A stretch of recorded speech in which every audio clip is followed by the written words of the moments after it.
Alright, so what's up guys? I want to show you my vanjig tool. I've got some extra washers on here. You may or may not need those. I sell these.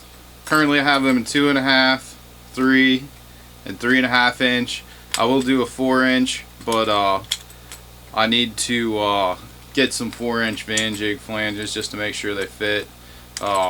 Shouldn't be a big deal.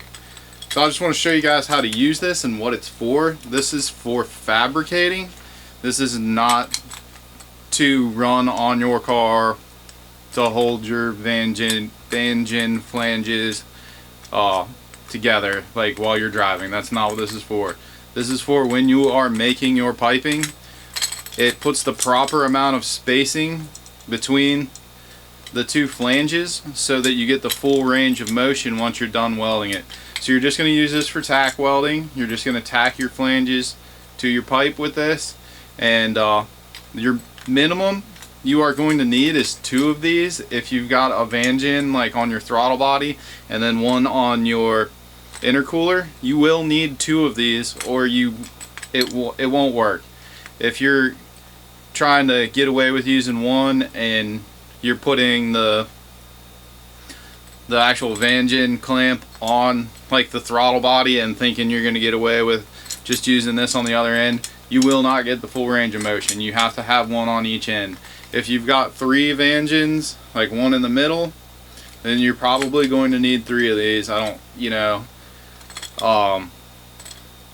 know, if you've got one in the middle, you might be able to get away with it, but your best bet is going to be to use 3 of these if you've got 3 vanjin flanges on one run of pipe, like on your intake, your hot side or your cold side or whatever.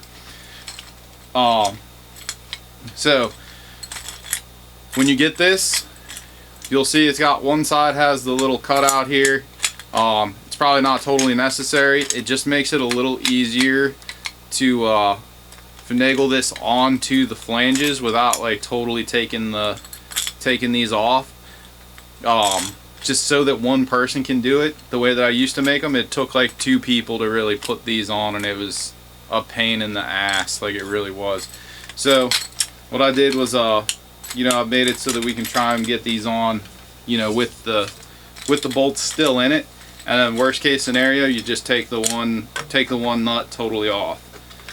So you can kind of see I can wiggle this around and get one on there. It's not that difficult, and I still have the nuts on it. It makes it a lot easier for one person to do this. And please excuse me if I bang these pipes together. It's gonna sound terrible, I'm sure. So there we have it. I've got this put together without even taking the nuts off at all. Just kind of wiggled it around. And then when you actually go to use this, these really don't have to be much more than finger tight to get the spacing right. You know, I would advise not hammering on it with an impact, like a battery impact or something, unless it's like a 1/4 inch one. But you really can put those on finger tight, and it'll keep it from moving a whole lot, and you can tighten it up a little more. Like you can see, it's not going anywhere. It has a little bit of flex in it just to help you guys before you tack weld it, so that you got a little bit of wiggle room, but it's still, with vanjin and wiggins style flanges, it's going to be all in the prep work. And again, I'll show you, we can take this off. When you're taking it off, it's a little easier. Just take the one nut all the way off, and comes right off. And just to show you guys again, once you put it on,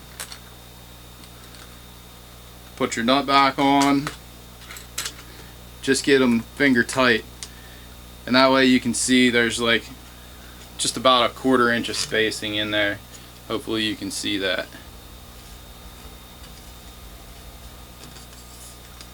Alright, that's about it for today. Check out www.rs13.us or rocksteadytuning.com.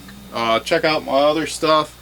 I do have some tools to hold in fittings and a vise while you put a hose in them. I have flex fuel kits for Subarus, a few other things on there. Check it out, get some stuff. Shoot me an email if you have any questions, or message us on Facebook. Let's just look up Rocksteady Tuning. Thanks.